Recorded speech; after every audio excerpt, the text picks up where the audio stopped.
Македонија повторно влезе во портокалова фаза, а топлотниот бран ќе продолжи во наредните денови.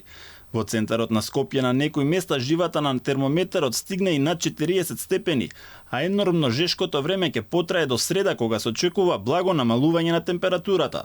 Од владата брзо реагираа со носење на сет мерки за заштита на населението. Тие ќе важат до среда.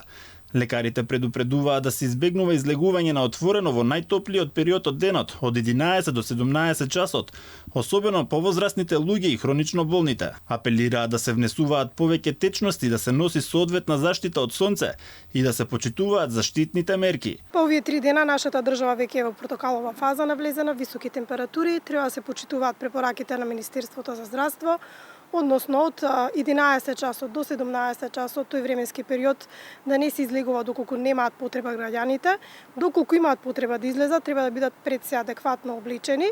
Што подразбираме по тоа? Значи да носат лесна памучна облека со светла боја, заштитена глава и да носат со себе вода да се хидрираат. И додека државата е под силен топлотен бран, секој се разладува како знае и умее. Граѓаните велат дека ги слушаат апелите на лекарите, но дневните обврски мора да се завршат. После 10 саат така не смееме да се движиме.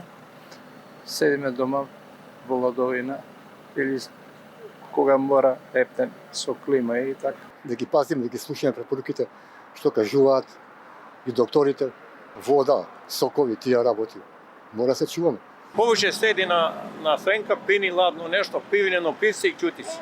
Полесно облекано очари,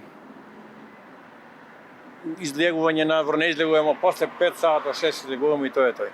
Од ДУХМР велат дека во втората половина на престојната седмица ќе има незначителен пат на температурата, само за степен до 2. Се очекува веќе од 19 август температурата да се движи од 33 до максимум 38 степен.